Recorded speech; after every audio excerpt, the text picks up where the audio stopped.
It was a typical Friday night for a group of high school teens, cruising around town in their red convertible sports car while blasting music. They were laughing and joking around, having a great time, when suddenly, the driver lost control of the car and crashed. The teens were obviously traumatized by the accident. Everyone at school was buzzing about it the following Monday. Josh, one of the teens, tried to console everyone, but they all started acting strange and just ignoring him. Josh was usually the class clown and knew how to get a crowd going and even laughing hysterically. But none of his antics seemed to work this time.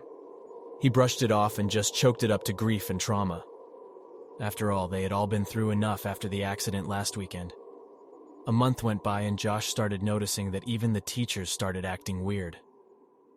Why won't they even acknowledge me? He thought. Maybe they're just as traumatized as everyone else is.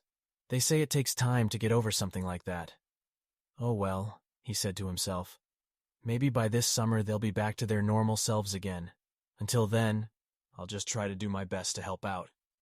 That evening, Josh went home, as usual, to sit in his room, listen to music, and scribble some kind of chicken scratch on paper for Mrs. Bell's English essay that's due tomorrow. Ugh, of course, senior year. Figures. But this is to be expected, I guess. As Josh enters his home and walks through the front door, as he always does, he hears his mom and sister talking and crying at the same time. He runs to the kitchen to find out what's going on, and just before he reaches the doorway, he catches wind of his sister crying about someone named Sarah. Wait, Sarah? That was Josh's girlfriend's name. Before he could ask, his sister goes on to describe the horrific scene found with Sarah. Josh's dad was a local detective and had started asking around campus about Sarah's recent behavior.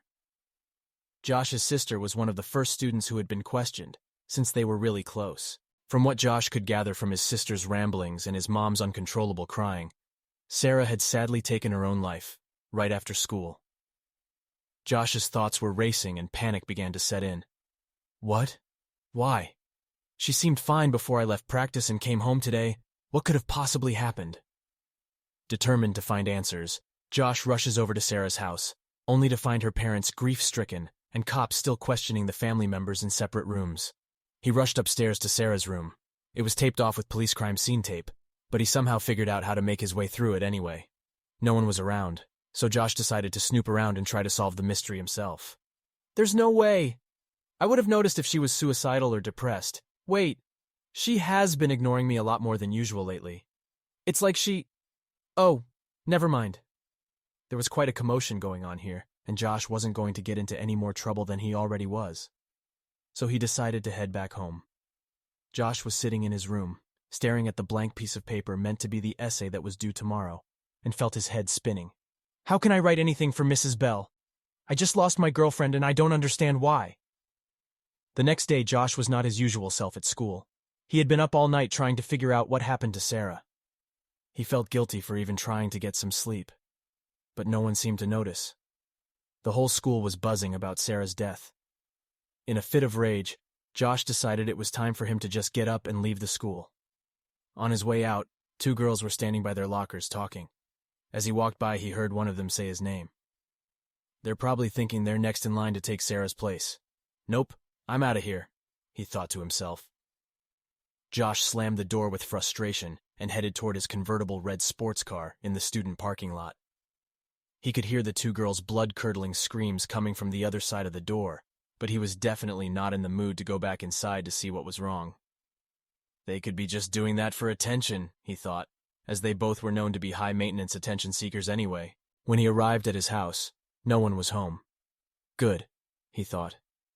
Maybe I can actually think straight while no one is here. Josh went up to his room to try and gather his thoughts.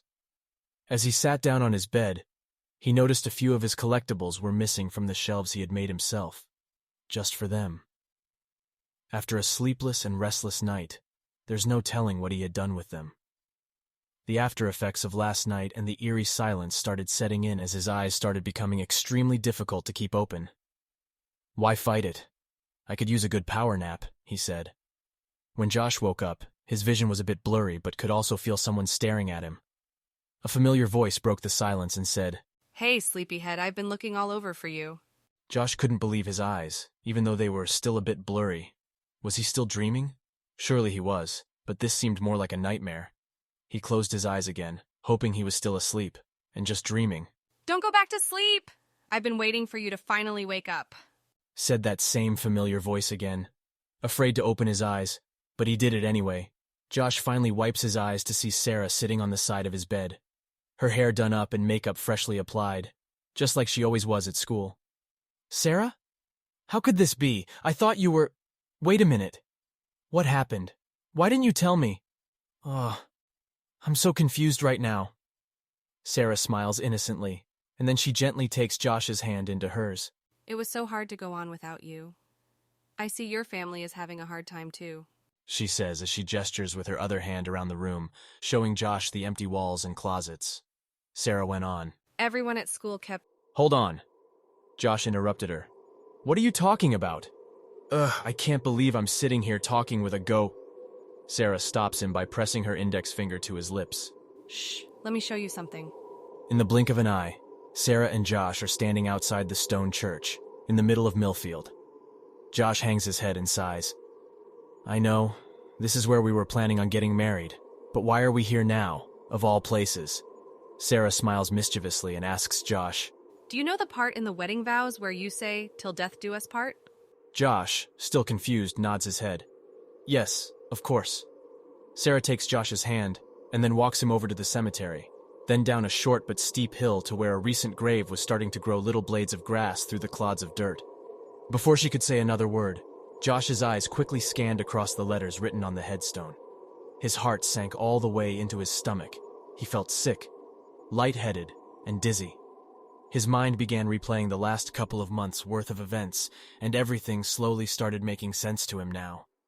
It was like all of the pieces of the puzzle were putting themselves into place at the same time. Josh took a deep breath and started to begin to gather his wits and pull himself together. After the twisting pain in his stomach eventually subsided, he turned slowly towards Sarah. Then he smiled at her, took her hand and said, I guess we really can be together forever now, huh? The two began to ascend the short hill and head back towards the stone church.